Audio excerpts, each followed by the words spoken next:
Siang hari, aku mengunjungi rumah calon maduku itu. Kulihat di sana ramai sekali.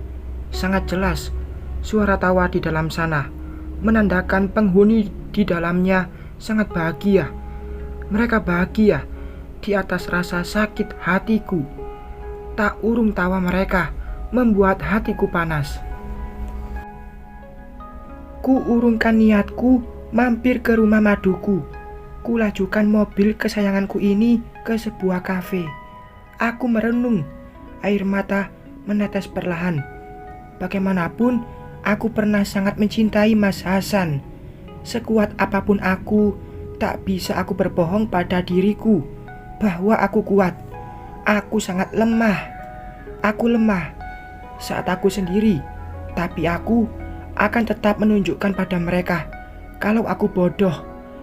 Ingin kutunjukkan pada Mas Hasan kalau aku bisa tanpa dia. Aku akan bahagia tanpa dia. Akan aku kembalikan Mas Hasan yang dulu. Sebentar lagi rencana itu akan tercapai. Tiba-tiba ada yang menepuk pundakku. Aku menoleh. Aku sangat terkejut melihat lelaki yang menepuk pundakku itu. Bagaimana bisa dia ada di sini? Kamu si Malika, ucap lelaki itu. Menyebalkan sekali. Sekian lama tak ketemu, udah bikin bete aja. Aku hanya melengos. Maksud aku Cynthia. Maaf deh, gitu aja udah bete, ucapnya. Kalau hanya ingin menggangguku, lain kali saja. Aku sedang bad mood, sahutku. Iya, maaf. Kita udah lama gak ketemu. Kamu makin cantik aja ya. Maaf ya, kami gak tahu waktu ayah dan mamamu meninggal. Saya turut berduka cita, ucapnya, merasa bersalah. Iya, gak apa-apa. Aku sudah mengikhlaskan kepergian orang tuaku. Aku jadi ingat, kalau saja ayah sama mama masih ada, pasti aku tak akan sesedih ini. Aku bisa berbagi sama mereka. Aku rindu rasanya. Sin, gimana kelanjutan hubungan kamu dan suami? Maaf, saya ikut campur. Ibu nyuruh saya bantu kamu kalau kamu ada masalah. Ternyata dia peduli karena disuruh bude. Kirain emang peduli. Ucapku dalam hati. Aku sudah ngajuin cerai. Aku juga gak akan kasih tahu Mas Hasan soal perceraian itu. Biar saja dia tahu saat sudah sah menjadi mantan nanti. Jawabku. Dia manggut-manggut. Kenapa gak pakai pengacara saja? Bukankah lebih mudah begitu? Tanyanya. Aku pikir aku bisa sendiri mengurusnya. Kau butuh seorang pengacara agar kau bisa melindungi hak-hak kamu dan mengantisipasi segala kemungkinan. Sepertinya memang ada benarnya juga ucapan Mas Aris. Iya juga sih, tapi aku gak ada kenalan seorang pengacara. Kamu ingat si Kancil? Dia sekarang seorang pengacara yang hebat. Aku akan menghubunginya. Kamu bisa meminta bantuannya, ucapnya. Kancil? Si anak tengil itu? Sepertinya hanya aku yang tak tahu apapun tentang kalian, ucapku. Ya, kami memang teman sepermainan dulu. Mas Aris memanggilku Malika karena aku sering ke sawah sampai kulitku hitam, sama seperti biji kedelai hitam Malika. Mas Aris yang aku juluki si tiang listrik karena badannya yang kurus dan tinggi, namun tak sama dengan yang sekarang. Sekarang dia bersih, berisi, tinggi, dan tampan. Sedangkan si Kancil adalah yang termuda dari kami. Dia yang tengil, tapi selalu kita jadikan korban bercandaan. Tubuhnya yang lincah dan otak yang pandai juga, seperti Kancil. Ya, aku merindukan masa kecilku dulu, kebersamaan dulu yang bebas tanpa memikirkan beban hidup. Sepertinya hanya aku yang hidupnya kurang beruntung. Boleh, saya mau memakai jasa dia saja. Kapan kita bisa bertemu? Tanyaku. Nanti akan kita atur jadwal. Boleh minta nomor ponselmu? Ucapnya, sembari memberikan ponselnya agar aku menuliskan nomor teleponku. Aku pun mengetik 12 digit nomor dalam HP-nya. Ku simpan dengan nama Malika. Aku suka nama itu. Ku berikan lagi ponselnya. Ada senyum yang tulus terpancar dari wajahnya, menghangatkan sesuatu yang meresap di dada ini. Ah, tidak. Ini hanya rasa nyaman setelah sekian lama pisah, lalu bertemu kembali dengan sahabat lama, yakinku dalam hati. Mas, aku permisi dulu, mau ke toko untuk mengecek keadaan toko, ucapku sedikit grogi. Apa sih? Kamu Cynthia, ingat, kamu masih istri Hasan. Gak pantas rasanya grogi seperti itu dengan lelaki lain, ucapku di hati. Baiklah Cynthia, hati-hati di jalan, kabari aku nanti. Jika ada apa-apa, hubungi aku. Jika kamu butuh bantuan apapun, aku selalu ada untukmu. Aku pun mengangguk dan tersenyum. Ada rasa yang dulu pernah hilang, kembali lagi. Ah, dulu itu masa kecil dan hanya cinta monyet. Lagi pula aku tak pantas untuknya. Dia pengusaha muda, sukses, tampan, dan masih lajang. Sedangkan aku hanya calon janda tanpa anak yang ditinggal nikah lagi sama suami. Sangat kontras bukan? Aku pun pergi meninggalkan Mas Aris. Aku tak mau lama-lama berdua.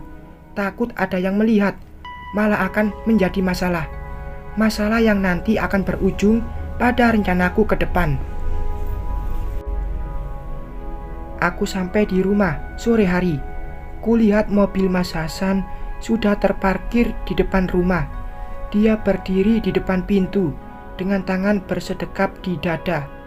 Perasaanku mengatakan ada yang tak beres. Kulangkahkan kaki untuk menyalami tangan calon mantan suamiku itu. Ku cium dengan enggan tangan itu. Dari mana saja kamu, Cynthia, ucapnya garang. Tak biasanya dia berbicara seperti ini. Aku keluar sebentar, Mas, jawabku. Kamu bilang siang akan ke rumah Rizka, tapi kenapa kamu tak ke sana? Malah keluyuran, tak jelas. Padahal pagi bilang capek, tapi ada yang lihat. Kamu berhenti di depan rumah Rizka, tapi gak jadi turun. Apa benar? Lanjutnya, iya Mas, tadi aku ke sana, tapi kulihat di sana ramai sekali.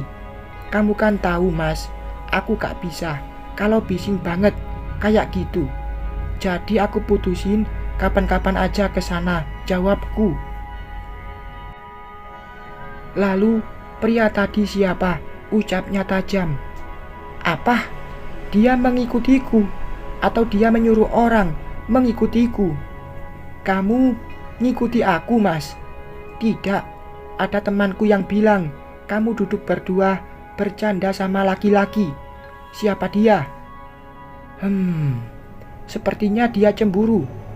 Dia Mas Aris, Mas. Dia anak bude, sahabatnya Mama di Gunung Kidul dulu. Dia sudah seperti kakakku kok. Kita hanya bertemu, gak sengaja, imbuhku.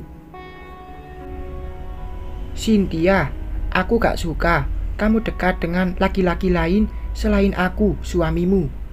Sekarang teman, bisa saja besok-besok dia bisa jadi selingkuhanmu kan? Teganya dia memutar fakta. Aku hanya bertemu teman lama Mas, dan gak ada hubungan apa-apa. Kamu kenapa jadi cemburuan sih? Jawabku kesal. Emosi sudah menguasai dada ini. Aku suamimu. Aku berhak cemburu. Aku gak suka kamu temui dia lagi. Kamu paham? Hardik Mas Hasan. Kamu cemburu sebagai suamiku. Lalu bagaimana aku sebagai istrimu? Kamu selingkuhi.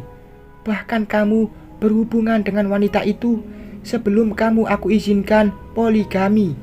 Asal kamu tahu, aku tahu semua. Aku tahu kalau dia hamil dan kamu jangan senang dulu. Bisa jadi anak itu bukan anak kamu.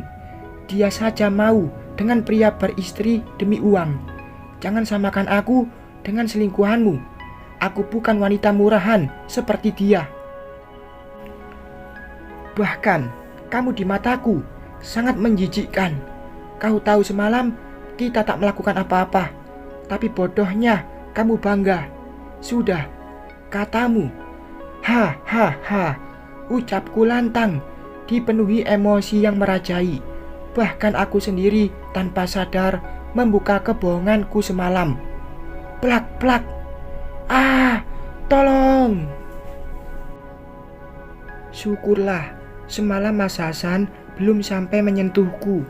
Tuhan menyelamatkanku dengan membuat Rizka terpeleset. Rizka menelepon Mas Hasan tepat waktu. Ada apa sayang? Apa? Mas Hasan sepertinya mendapat hal mengejutkan. Oke, aku ke sana. Setelah dia mematikan teleponnya, Mas Hasan menatapku. Dia seperti sadar. Dia juga tak sekarang tadi. Sebenarnya, aku sangat mencintaimu, Cynthia. Aku harap kau tak macam-macam, apalagi sampai menceraikanku.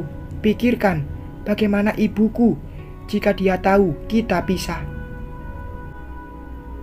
Maaf, aku yang sudah kasar denganmu. Aku begini juga karena kamu gak bisa bikin aku jadi seorang ayah. Aku hanya ingin anak, ucapnya. Serius datar, tanpa ekspresi. Aku hanya membalas dengan senyum mengejek. Bagaimana bisa Mas Hasan berkata seperti itu? Memikirkan ibu. Dia sendiri tak memikirkan bagaimana jika ibunya tahu anak yang dianggap sangat baik dan sangat disayanginya malah membuatnya terluka dengan menghamili seorang gadis. Mas Hasan pergi terburu-buru, menyambar kunci mobilnya, lalu mengendarai dengan cepat. Ah, baru saja kamu bilang sangat menyayangiku, tapi kamu pergi mementingkan orang lain. Ada yang aneh, tak ada lagi air mata saat tahu dia mementingkan wanita itu. Tak ada lagi peri yang tersisa. Bersambung.